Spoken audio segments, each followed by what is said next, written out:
Maraming salamat po.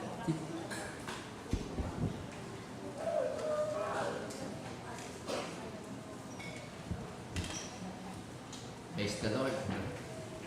Hallelujah. Muli, isang karangalan na ako muli makatayo sa inyong harapan at gamitin ng Panginoon.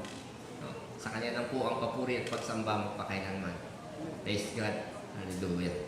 So ngayong umaga po ay pag-uusapan natin ang mga talata na nagmula sa Ecclesiastes.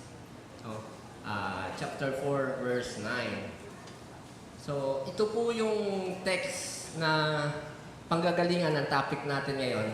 Topical po tayo. Isang text lang. Pero babasahin mo natin ang buo yung punto ni Haring Solomon dito. Para hindi na naman tayo pagsabihan na gumagawa ng sariling Biblia. Basahin natin yung buong punto ni Haring Solomon at dito po kukuha ng mensahe ko sa topic na pag-uusapan natin ngayong umaga. So buksan po natin ang ating mga Biblia sa chapter 4 verse 9 ng Ecclesiastes. Teka, gagamit ako ng salamin.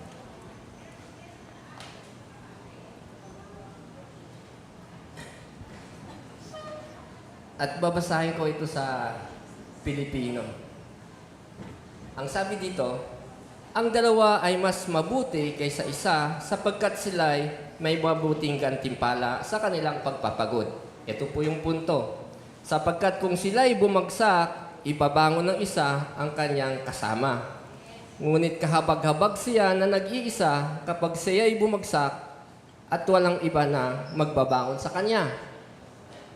11. Kung ang dalawa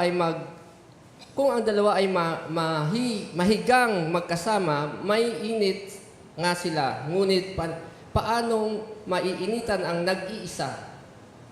Verse 12. At bagamat ang isang tao ay maaaring magtagumpay laban sa iba, ang dalawa ay magtatagumpay laban sa isa. Ang panaling may 3 pisi ay hindi agad mapapatid. Purihin ng Diyos. So, bago ang mensahe natin, samahan niyo po ako sa isang panalangin. Tayo po'y manalangin. O dakilang Diyos, aming amang makapangyarihan sa lahat, ikaw po'y aming pinapapurihan sa mga oras na ito. Pinaparangalan sa lugar na ito, O Diyos. At itataas lamang ang pangalan mo sa lugar na ito. Hinihiling po namin na samahan mo kami, ang iyong banal na Espiritu ay lumukob sa bawat isa na narito, Ama. Pagkalooban mo kami ng karunungan na aming maggamit sa aming pag-aaral ng iyong mga salita. Puspusin mo ng kaunawaan ang aming mga puso. Nang sa ganon, ito po'y aming ma-apply sa aming pamumuhay dito sa mundo na punong-puno po ng pagsubok, Ama. Gamitin mo kami ayon sa aming mga purpose, O Lord. Paparangalan ka namin ayon sa aming mga gawa, O Diyos. Ibinabalik namin ang papurit magsamba sa inyo, O Diyos, magpakailanman. At hinihingi ko po ang inyong lingkod, samahan po ninyo. Gabayan po ninyo ako. Ikaw po ang maging sentro ng mga mensaheng ito, Ama. Ikaw ang maitaas, ikaw ang maparalangan.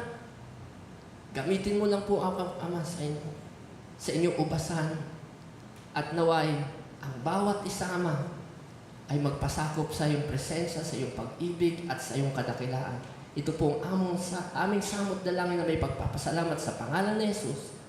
Amen. Amen. Oh, hallelujah. Palalakpakan muna natin Panginoon. Hihinga muna tayo ng malalim kasi parang hinihingal ako. Ang sarap ng ating pagsamba sa Panginoon sa pamamagitan ng pagkanta.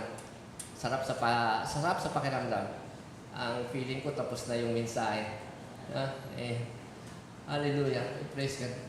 Ngayong umaga po, ang pag-uusapan natin, ang title po nito ay Who Would Be Your Partner?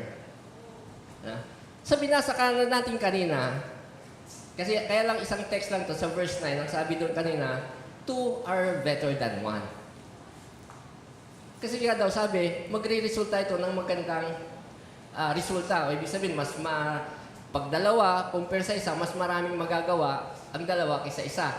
Tama po? Kaya lang, ang tanong, sino ba, bilang mananampalataya, basta-basta lang ba na tayo kukuha ng kasama? Example, sa pagtatrabaho natin, kukuha ka ba ng kasamang tamad? Diba? Kukuha ka ba ng mapapangasawa na alam mong mapapahama ka? Diba? Diba? So, yun yung tanong, who would be your partner? Yun yung tanong. Ano po sabi sa unang Korinto? Basahin natin. Buksan niyo po ang inyong mga Biblia sa unang Korinto.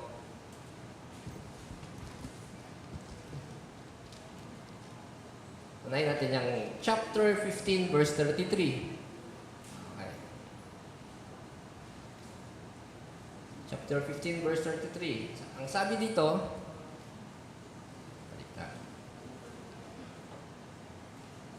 dito, nandiyan na kayo? Chapter 33, huwag kayong padaya. Ang masasamang kasamahan ay sumisira ng magandang ugali. Amen? Huwag kayong padaya. Kayo tumanggap na kay Kristo. Sumama ka pa sa hindi ka pananampalataya. Diba? Kaya ang tanong, who would be your partner? Ano ba kanila? Basahin natin ulit. Ito naman sa unang Korinto. Chapter 5, verse 11. Sabi dito. Unang Korinto, chapter 5, verse 11. Sanin. 5:11. Ito sa kabila. Anong sabi? Kundi ngayon ay sinusulatan ko kayo na huwag kayong makisama sa kanino mang tinatawag na kapatid. Mayroon ba dito? Kapatiran na. Pero anong ginagawa? Kung siya ay makikiapid, o sakim, o sumasamba sa Diyos-Diyusan, o nagmumura, o maglalasing, o magnanakaw, ni huwag man lamang kayong kumaing kasalo ng ganyang uri ng tao. Amen? Napakaliwanag, no? Kaya ang tanong, who would be your partner? Maganda yung punto ni ni Haring Solomon na ang dalawa mas mainam ka isa-isa. Pero kung ang kasama mo ay maghihila sa ipababa, sasama ka pa ba? Amen? Hindi na. No? So yun po ang pag-uusapan natin ngayon. Who would be your partner? Unang punto, sino po dapat nating kapartner? Natatawa ko kagabi sa mensahe nag-devotion kagabi. Ang mensahe ni Pastor Anita ay patungkol din sa partner. Sabi ko, tapos na yung mensahe, nagtatawa lang kami ng mga anak ko. So, unang punto po, sino po dapat natin, Wala na. Okay. Ito, meron ako dito. So, unang punto, sabi dito, you have to partner with God. Anong utos sa atin? Mateo, sabi niya, seek God first, di ba? Seek God first. So, kanita tayo makikipag-partner. No? So, anong mapapala natin kung sa Diyos tayo makikipag-partner? Parang wala yung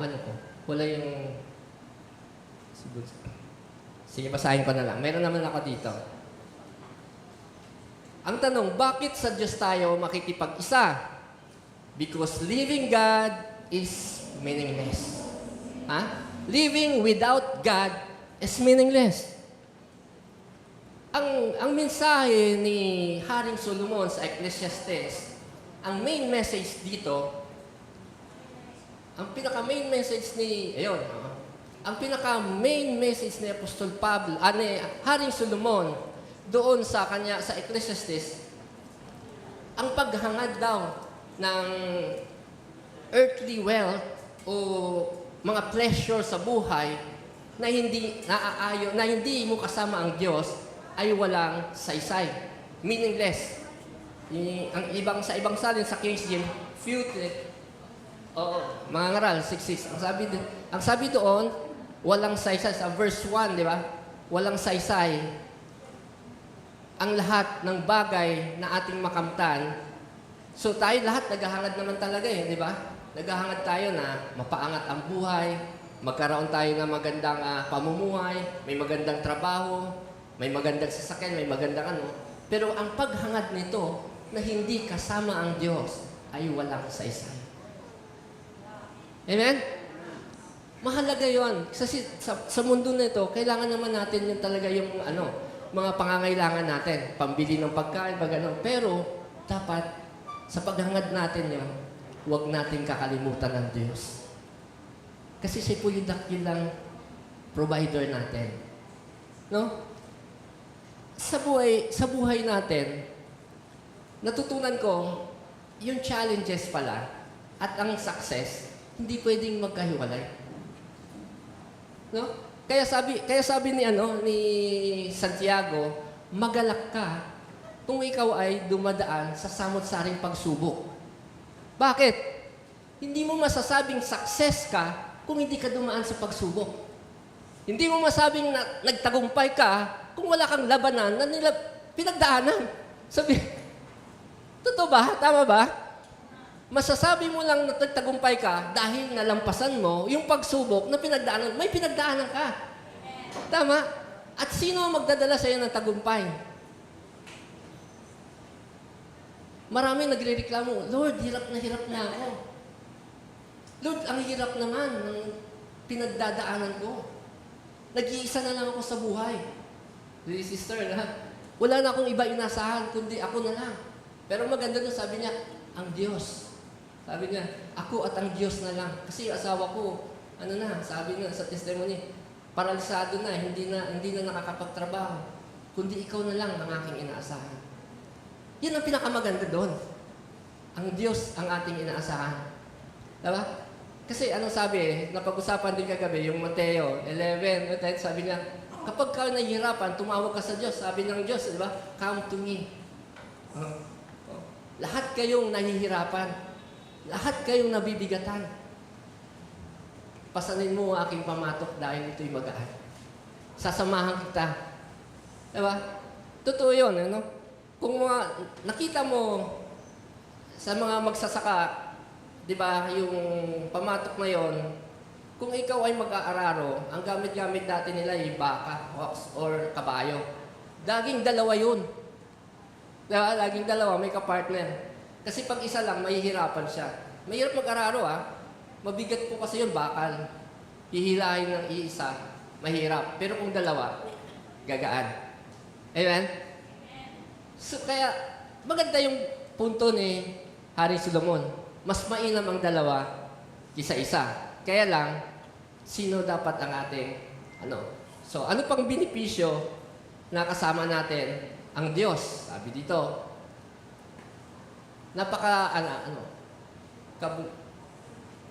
kaya mabuti siya nang hindi hamak kaysa isang taong nabubuhay.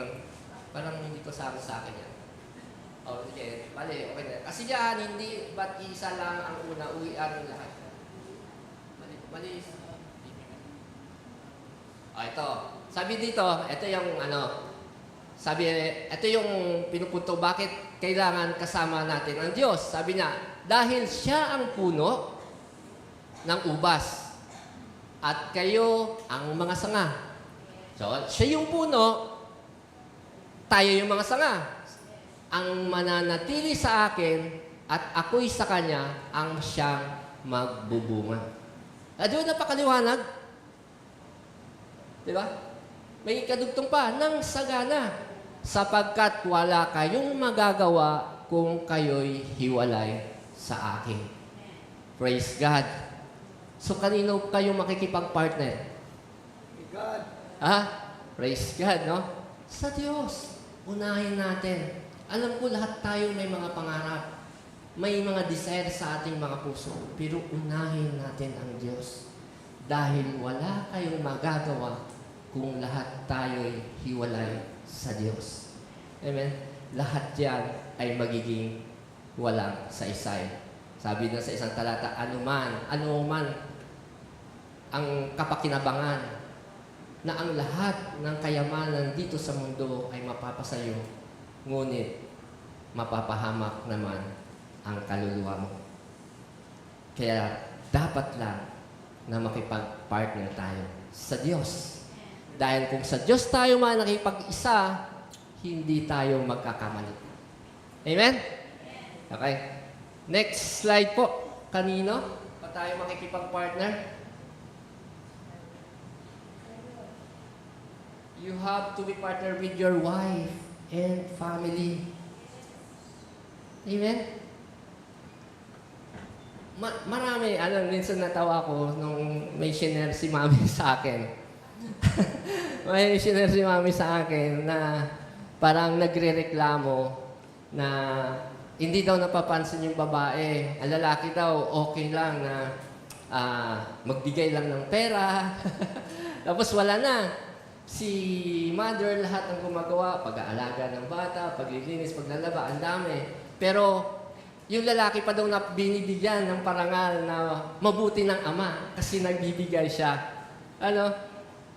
Tama naman, may punto. No? May punto naman. Kaya lang, tandaan natin, bilang isang mananampalataya, dapat tayo pasakop sa Diyos. No? Ikagalak natin na ang purpose natin ay nagagampanan natin. Dahil yan ay paglilingkod natin sa Diyos. Ang lahat ng ginagawa natin dapat ay nagbibigay parangal sa Diyos. Yung complain, hindi yan magbubunga ng masama.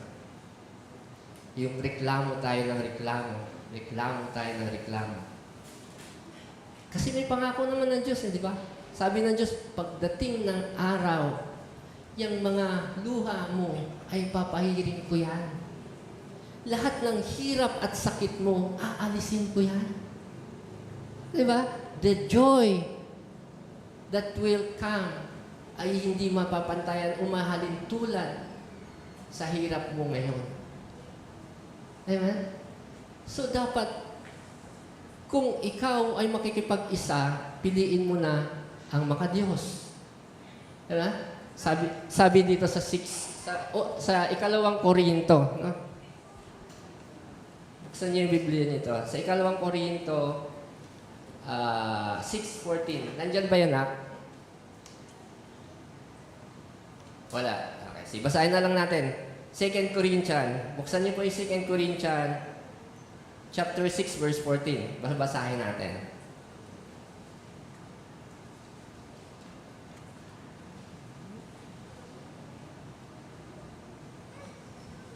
Nandiyan na po kayo? Sabi dito, huwag kayong makipamatok sa mga hindi mananampalataya sapagkat anong mas pagsasama mayroon ang katuwiran at kasamaan o anong pagsasama mayroon ang liwanag at kadiliman. Amen? So, kung pipili kayo ng mapapangasawa, dapat kaano na natin? Kapananampalataya na. Huwag natin tingnan yung kagwapuhan. Nagbabanish din yun. Ayun. Huwag natin tingnan ang kagwapuhan. Dapat responsable at may takot sa Diyos. Ayan. Yun ang mahalaga. Yun ang mahalaga. Alam mo ko bakit? Habang buhay mo siyang kasama. Gusto mo bang habang buhay, impyerno ang buhay mo? Diba? Kapag nakisama ka sa mabuting asawa, may kapayapaan ang tahanan. Ayan, may liwanag ang buhay. Parang kanta yun, may liwanag ang buhay. Totoo yun. Diba? Totoo yun. O, si Pastor nakagiti. Totoo, di ba, Pastor? Agree, di ba? May kakampi na ako. Totoo yun. Kung gusto mong may mapayapa, may peace of mind ka sa tahanan ninyo, pumili kayo ng babae. Kapananampalataya na natin. Huwag yun ang piliin yung gwapo, wala mapapala doon. Oo, maniwala kayo. Sasakit lang ang ulo nyo. Piliin nyo yung taong may takot sa Diyos, number 1. Yun na. Wala nang criteria. May takot sa Diyos. Hindi gagawa ng masama ang may takot sa Diyos. Lahat ng gagawin niyan mabuti. Totoo yun. Lahat yan ang gagawin mabuti kasi may takot siya sa Diyos. Diba? Sa pangangaral, sabi dito, di ba? The fear of the Lord is the beginning of wisdom. Yan lang criteria. May takot sa Diyos. Okay? Pangalawa, mga anak natin. Di ba? Yung mga anak natin. Dapat kapartner natin yan. May nabasa ko din. Actually, sa ano to eh. Sa ano ka to? Sa unang Tumiteo, nabasa ko lang yung yung tekstong yun patungkol sa mga kung ano dapat ang criteria ng isang pagiging obispo. Nakalagay doon dapat maano ka, no? Maayos kang mga siwa sa iyong tahanan. No? Isa sa criteria, no? Sa unang Timoteo. Kasi ano daw klaseng paglilingkod kung yung pamilya mo o yung sambahayanan mo ay hindi mo maayos mapangasiwaan. Ha? So, napakahalaga nun. Bilang tayo'y naniniwala kay Kristo na mapangasiwaan natin ang ating tahanan, kasama na yung mga anak. Kaya dapat makipag-partner tayo sa asawa natin, mga anak. Malaking bagay po yun. Tandaan mo natin na ang anak ay biyaya ng Diyos. Kapag inilayo natin sila sa Diyos, no, ay hindi magandang ehemplo bilang mananampalataya kapag ang anak natin ay malayo sa Diyos. Kaya nga sabi ng Diyos, di ba, ni Jesus Christ namin, sabi niya, huwag yung mga batang yan, huwag yung ilayo sa akin. Di ba?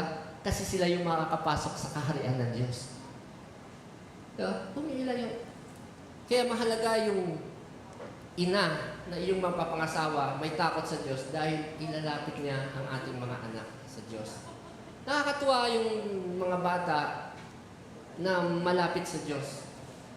Wala ka talagang problema. Hindi ka mangangamba na kung nasaan yung anak mo.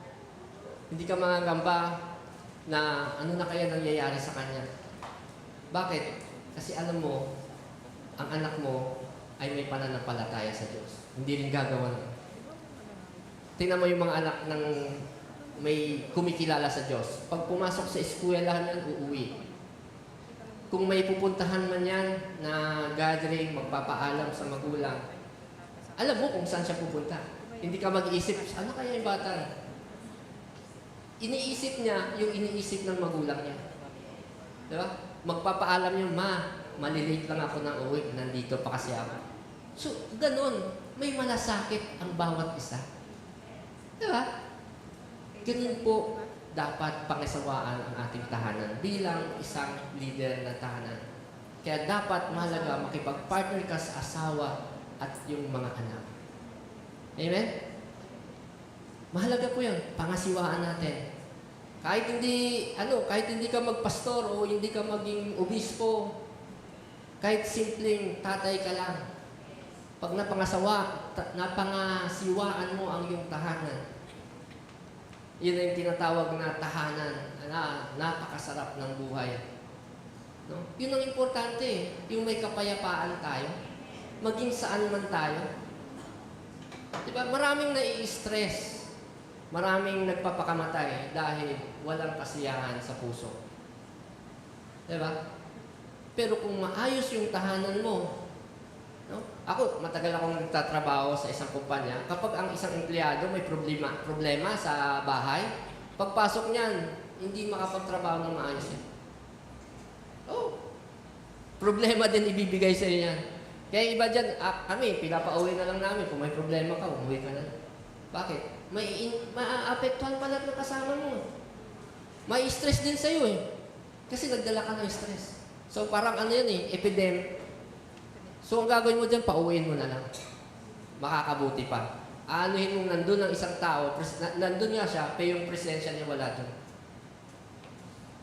Di ba? Mahalaga yun. Mahalaga. Kaya, dapat marunong tayo mga siwa. Mahalin natin ang ating asawa, utos yan. Anak naman, igalang ninyo ang inyong ama't ina. Dahil kung yan ay gawin ninyo, may pangako, hahaba buhay nyo. Gusto nyo ba yun? Mahaba buhay? Ha? Yun lang. Mahalin nyo lang. Inyong ama't ina. Diba? Pasakop kayo, sumunod kayo. Hahaba buhay nyo. Ay sabi niya, Pastor, di ba? Tapat ang Diyos.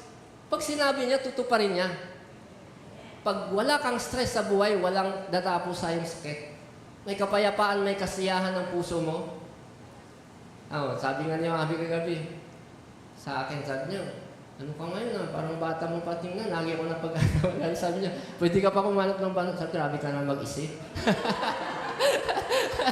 Sabi ko, ganun talaga inisip mo. Sabi ko, ganun, wala kang stress eh. Di mo kang bata ka, haba buhay mo. Di ba? So, kung ikaw, problemado ka lagi, stressful ka lagi, talagang mabilis puputi ang buhok mo, mabilis kukulubot yung mukha mo. Di ba? So, makipag-partner ka ng tapat sa asawa at mga anak mo. Wala kang magiging problema. Mabilis lang ang misa. Palakpakan muna natin yung Panginoon. No? Sabi dito, dapat mahusay siyang mamahala sa sariling pamilya, igalang at sumunod sa kanyang mga anak, sapagkat paano siyang makakapangasiwa ng maayos sa iglesia ng Diyos kung hindi niya mapapamahalaan ang sarili niyang pamilya. Kasi testimony mo yan eh. Di ba?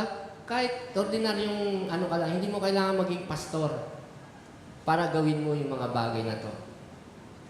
Kasi malaking, yan eh, sabi nila yung walk the talk, hindi mo masasaway ang anak mo kung nakikita sa'yo. Napakahirap. Napakahirap magtuwid. Laging ibabalik sa'yo ng anak mo. Naalala mo yung dati yung sinasabing kung anong nakikita ng bata sa matanda ay nagiging tama sa mata ng bata. So, napakahirap. Sabihin mo, huwag mong gawin yan. Pero ginagawa mo.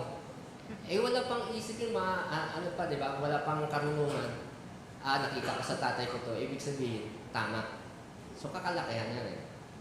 Pero kung maaga pa lang, ay pinapakita mo na ang tamang pamumuhay, tamang pangangasiwa sa iyong tahanan, lalaking mabuti yung mga anak. Bakit? Mabuti ang kanilang nakikita sa iyo. Amen? Okay, next po. Kanino dapat tayo makipag-isa? Because partner with people who help you grow. Amen? Bakit? Tingnan natin. Bakit? It will pull you down. Marami yan sa trabaho. Ito, bagong trabaho, di ba? Yung bagong trabaho to. Sabi nga nun, may mamimit ka dun. Pag mayroong directive, si principal o si boss, mayroong bagong utos, may bagong systems memo, ang sasabihin siya, ang hirap-hirap naman ang pinagagawa niya. Buti siya pa upo-upo lang, pa utos-utos lang. Huwag natin sundin yan. Gawin natin ang gusto natin. Buti pa siya. Ang laki na sweldo niya. Tayo, minimum lang. Tapos, may mga ganung tao sa trabaho. Diba? So, makikisama ba tayo sa ganung tao? Hindi ka magtatagumpay.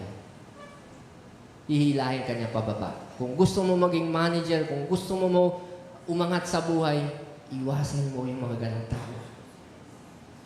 Doon ka nga makisama sa mga tao, iaangat ka rin balang araw. Makakatulong sa'yo, tuparin ang pangarap mo. Amen? Yun dapat tayong mga mananampalataya. Gampanan natin ng may kasiyahan ang inatas sa ating trabaho. Huwag natin punuin ang puso at isipan natin ng pagre-reklamo. Walang maaabot. Maniwala kayo sa akin. Walang maaabot. Pero kung ikaw, binigyan ka ng obligasyon, masaya mong tinanggap, at pinagsisikapan mong gawin ng mabuti, para dapat tayong mga sundalo, alam mo yung motto ng sundalo, obey first before you complain. Diba? Pero kanino ka magkukomplain? Sa Diyos. Hindi sa manager mo, hindi sa kapwa mo katrabaho. Bakit? Sino tutugon ng nararamdaman mo? Ang Diyos. Alam niya, siya ang magpapahintulot, siya ang magpapagaan sa pinagdadaanan mo hirap. Effective po yan. Maniwala ko kayo.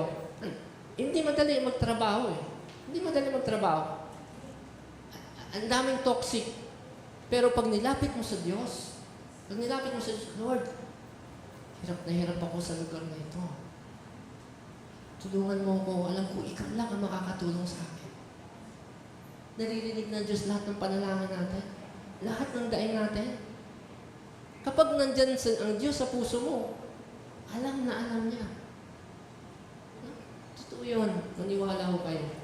Kesa i-chismis mo, sa'yo wala ka namang, walang kasiguraduhan. Baka mamaya isumbong ka pa sa manager mo, napahama ka pa. Di ba? Nagreklamo ka, may reklamo ka sa boss mo. Akala mo nakakuha ka ng kakampi, ako, Diyos ko, baka mapahama ka pa. Sa Diyos mo ibulong. Oo. May katiyakan na masusolusyonan yung problema mo. Oo. Bakit? Ang Holy Spirit nagsisend yan ng wisdom, knowledge, kapamaraanan kung paano maging magaan ang trabaho mo. Karunungan para, di ba, yung mga idea, pumapasok sa atin, Diyos ang nagbigay nun, hindi sa'yo. Di ba? Gabi kanina nga, gumawa ko ng mensahe. Tapos na yung mensahe ko, naliligo lang ako. Nagbigay. Sabi na, palit yung title. Iba title dapat yan eh. Pero si Lord, habang iniisip ko, Lord, tama na ba ito ang mensahe ko? Then, the title will come. Yes, oo, tama. Magagalit ang aking professor, hindi konektado yung title ko doon. Sabi ko, mayayari ako sa professor ko. Diba? Yung title ko, hindi align doon sa mensahe. Hindi ngayon, align na, di ba? Who would be your partner? Dapat ang title dyan kanina, to our birthday than one, layo, ba? Ito, naliligo mo, Lord, tama na ba? Bigay agad. Mali. Nak, i-edit. So, di ba? Ang Diyos sumasagot sa panalangin. Ang Diyos sumasagot sa mga hinaing. Kaya iwasan natin makipag-partner sa tao, ibabagsak ka lang. Piliin mo ang iyong mga kaibigan sa trabaho. Kahit saan ka man mapunta, piliin mo ang taong makakatulong sa'yo sa paglago ng iyong pananampalataya. Kaya mahalaga nga, di ba? Ini-encourage kayo pumunta sa mga ministry natin. Dahil ang makakausap mo dito, puro mananampalataya eh. Puro tayo nagpapalakasan sa presensya ng Diyos. Di ba? Kasi kung sa labas, hayain ka lang. Sabi doon, nabasa natin, di ba? Ano ka lang? Paglalasing, kikiapit. Laganap na ngayon yan, yung mga ganong kasamaan. Kapag mali ang iyong sinamahan, ang buhay mo, mawawasak lang yan. Totoo yun. Ako, naalala ko nung nasa isang kumpanya ako, mayroon akong bata. Batang-bata pa siya, 18 years old. Sabi ko, napakaganda niya pa naman. Sabi ko, anak, naku, makinig ka sa akin. Makinig ka sa akin. Huwag kang makikisama sa magiging ganyan tao. May balak lang sa'yo yang hindi maganda. O hindi siya nakinig. Diba? Linggo, 2 linggo lang lumipas, umiiyak na. And then, umiiyak na. Bakit? Pinagsamantalahan siya. Diba? Sabi ko, hindi ka naniwala sa akin. Yung mga lalaki sa samahan mo, makikipag-inuman ka. Tapos nag-iisang babae ka. Sabi ko pa sa kanya, tara, sama ka na. Uwi ka na, ihatid kita sa inyo. Pero hindi siya nakinig. So yun ang mangyayari sa'yo. Kapag sumama ka sa mga tao, hihilahin ka pababa. Kaya dapat makipag-partner ka lang sa mga tao makakatulong sa'yo na makamtan ang pangarap mo. Amen? Palakpakan mo natin ang mga ino. Itong 3 bagay na to, napakahalaga na ito. Simple lang, pero mahirap gawin. Simple lang, mahirap gawin. Kasi lagi pa naman sa atin, tayong mga nananampalataya, minsan kasi pag gumagawa ka ng tama, mas marami yung gumagawa ng masama. Parang pili mo, killjoy mo naman, sasabihin sa'yo nun. Napaka-KJ mo naman. Sila, saya nila, ang dami. Tas, kapatid, sabi ng Diyos, be still, because I am with you. Kasama mo ang Diyos. Hindi ka nag-iisa. Ipaglaban mo ang mabuti sa masama. Amen? Huwag kang panghinaan, sabi ng Diyos. Sabi dito sa text kanina din, di ba? Be strong and courageous, because I am with you. Be strong. Huwag mong isipin nag-iisa ka lang.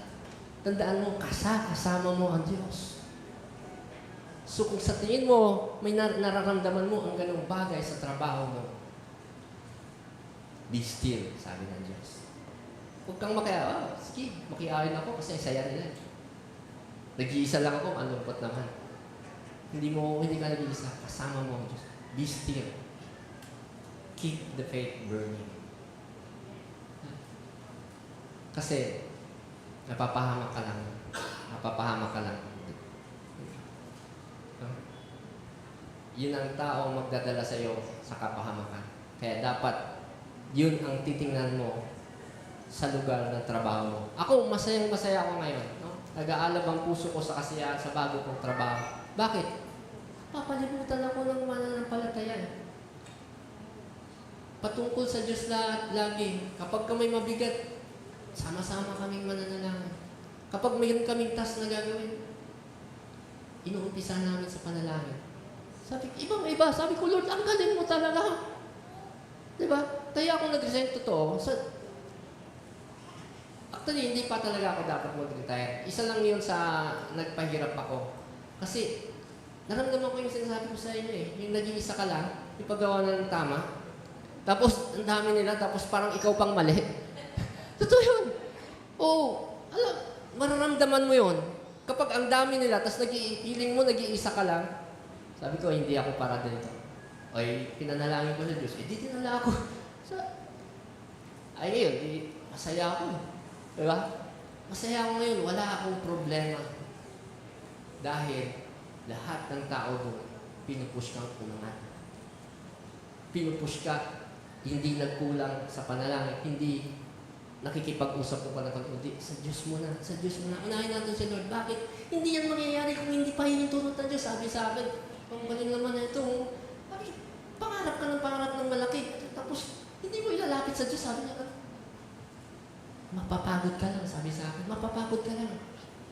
Pero, hayaan mo na ang Diyos ang gumawa. Hayaan mo ang Diyos na kumilos. Tingnan mo. Sabi niya, na-testimony ko kasi na dati gusto ko lang pag-aralin lang yung mga anak ko makatapos lang. Tinignan mo yung wallet mo, nag-alala ka.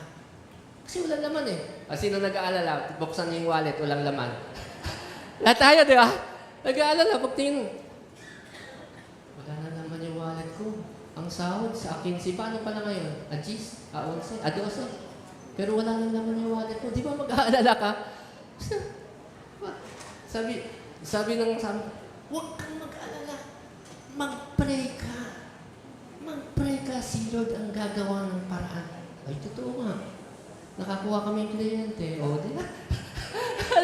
Praise the Lord. Di ba? Yung trabaho namin, naging maayos. Totoo yun. Di ba? Totoo yun. Pag tinignan mo yung wallet mo ng laman, okay lang yan. Kasi may isa ka pa na bang wallet. May laman pang wala. Joke lang. Marami palang wallet. Hindi, totoo. Joke lang. Totoo yun. Bibigyan ka pa ng maraming wallet, Lord. Di ba? Focus ka lang muna sa Kanya. And He will multiply it. Hindi lang isa, dalawa. Sabi na Ecclesiastes, magiging 7, 8 wallet yan. So, hindi ka na mag-aalala talaga. Si Lord yung gagawa sa'yo para sa'yo. Hayaan mo na mag-focus ka sa presensya ng Diyos. Hayaan mo na gawin ang pinapagawa ng Diyos sa atin. Dahil hindi tayo magkakamali. Gagaan ang buhay natin. Gagaan ang problema natin. Dahil hindi naman sa mawawalan tayo ng problema. Tandaan mo, kasama natin lagi ang problema. Araw-araw yan. Laging bago. Sabi ni Lord, laging bago. Bakit? Laging bagong problema dahil bago namang tagumpay. Araw-araw bagong tagumpay kasi laging may problema. Kaya nakakapagpasalamat tayo sa Diyos. Thank you, Lord. Thank you, Lord. Praise the Lord. Thank you, Lord. Nagtagumpay ako. Thank you, Lord. Naging manager ako. Thank you, Lord. Tapos ko yung pag-aaral ng mga anak ko. Thank you, Lord. Nakapasa ako sa exam. Thank you, Lord. Kasi may problema. Amen? Amen? Praise the Lord. Hallelujah. Praise the Lord. Hallelujah. No? So yun lang. Lagi nating tandaan yung tatlong bagay na ito. Una, makipag-isa tayo sa Diyos. Pangalawa, sa ating pamilya, mga anak. Pangatlo, sa mga tao makakapag-angat sa iyo. Amen? Tapos na ang mensahe. Praise the Lord. Hallelujah. So sa aking pagtatapos, babasahin ko ulit yung iiwan ko sa inyo ang talatang 2 Timothy. Basahin natin. 1:9 yan, no? Pero una, isama na natin yung 8. Sabi na. 2 Timothy verse 2, chapter 2, 2:1-9. Sama na natin yung 8 na, no?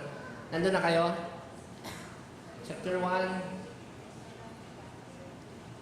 Sabi dito, basama na natin yung 8, ano? Huwag mong ikahiya ang pagpapatutuo sa ating Panginoon. Ni sa akin, nabilanggo niya. Ay, mali ako. Ito. 2, ito.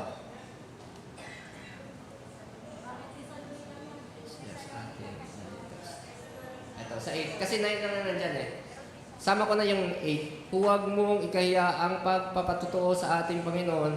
Ni sa akin, nabilanggo niya, kundi makipagtiis ka alang-alang sa Ebanghelyo ayon sa kapangyarihan ng Diyos. Ito yung 9. Na siyang sa atin ay nagligtas at sa atin ay huwag sa isang banal na pagtawag sa atin ayon sa ating mga gawa. Ayon sa ating mga gawa, kundi ayon lamang sa sariling layunin. At biyaya. Ang biyayang ito ay ibinigay sa atin ni Kristo Jesus bago pa pasimula ang mga panahon. No? Napakaganda ng talata. No? Bilang mananampalataya, mabigat to pa rin to ang pinag-usapan natin. Pero itong mga pagdurusa na to, ang paghihirap na to, walang hanggang kapahamakan at siyang maghihiwalay sila sa atin sa Panginoon na siyang dakila at makapangyarihan. Siya lamang ang daan at katotohanan. Huwag tayong lumayo sa Kanya. Mahirap man ang ating pagdadaanan. Yung pinag-usapan natin, hindi natin masunod, ilapit natin sa Panginoon. Siya ang gagawa ng paraan para matupad natin ang ating mga pinag-usapan. Kung gusto mong may kapayapaan, makipag-isa ka sa tatlong tao. Amen? Sa Diyos, sa pamilya, at sa mga tao makakapag-angat sa iyo. Maraming salamat po sa Diyos ang papuri. Sige po, tayo po'y tumayo at tayo po'y manalangin. O dakilang Diyos, aming Diyos, banal na makapangyarihan sa lahat, Ikaw po'y pinupurit, sinasamba namin sa mga oras na ito. Maraming salamat, Ama, sa mensahe na ipinagkaloob mo sa amin. Ito po'y isang binhi at aming ipinagkakatiwala sa iyo na Ikaw po ang magpalago at maging masaganang mamunga sa aming mga puso, O Diyos. Amin pong ipinagkakatiwala ito sa iyo, O Diyos. Kami po'y mahina, ngunit alam ko Ikaw ang Diyos na dakila na siyang magpapalakas sa amin. Marami po kaming kakulangan, ngunit Ikaw ang pupuno ng lahat ng ito, O Diyos. Kaya sa iyo po namin ito pinagkakatiwala, Ama. Ikaw ang dakilang Diyos na nagkakaloob ng lahat ng bagay ng aming pangangailangan, Ama. Amin po itong hiningi sa inyo. Lahat po ng aking kapatid na nangangailangan ng kanilang pinansyal na mga pangangailangan, lumalapit po kami sa inyo, O Diyos. Ang aking mga kapatid na may mga negosyo, na kailangan nila ng mabuting tao na maging kapareha o kasama, O Diyos, ipagkaloob mo ito. Nang sa ganun, ito po'y lumago at sumagana. Maging fountain kami ng blessing, O Lord, para ma-overflow ito sa lahat ng nakapalibot sa amin, O Diyos. Gawin mo kaming kasangkapan. Magliwanag kami sa lahat ng lugar, lahat ng dako kung saan mo kami dadalhin, O Diyos. Amin po itong ipinagkakatiwala sa iyo na ang purpose namin ay maganap sa aming buhay. Dahil ang pagsunod sa iyong mga layunin sa buhay namin ay siyang kalakasan namin, O Diyos, at magbibigay ng kasiyahan ng Diyos. At kayo po'y aming papurihan magpakailanman, Ama.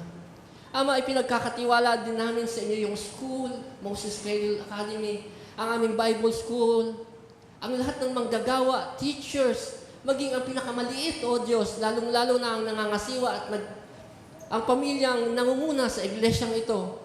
Puspusin mo ng karunungan at kaunawaan at kalakasan na patuloy niyang mapangasiwaan ang iyong iglesia at ang eskwelahan, O Diyos. Itinataas po namin sa inyo ang lahat ng mga desire ng aming mga puso. Ang bawat isang may mga karamdaman, O Diyos, ikaw ang dakilang Diyos. Nangangako na kagalingan, O Diyos.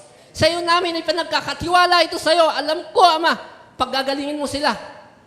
Puspusin mo na kami ng kasiyahan, kagalakan, na kayo po'y paglingkuran, Ama. Wala kaming ibang gagawin kundi kayo po ay paglingkuran, Ama. Sa iyo po, namin po ipinagkakatiwala ang lahat ng ito, O Diyos. Samahan mo kami hanggang sa iyong pagdating. Ito po ang aming samot dalangin na may pagpapasalamat sa pangalan ni Jesus. Ang lahat ay magsabi ng Amen.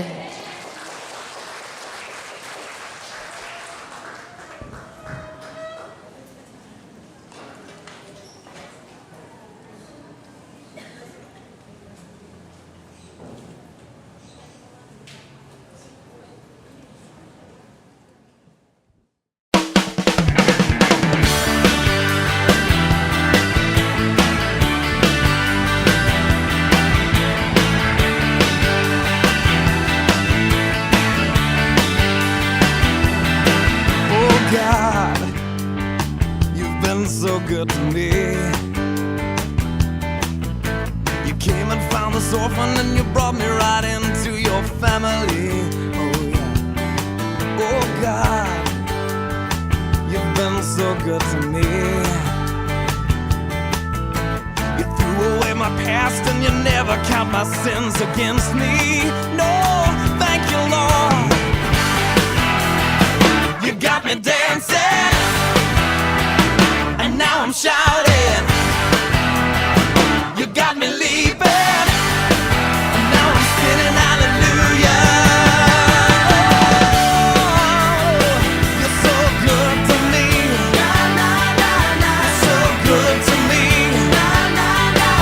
So good to me. Oh God, you've been so good to me. And every day I wake up, I breathe another breath of your mercy. Oh God, you've been so good to me. And my delight is in you, 'cause I know that your hand is upon me. Oh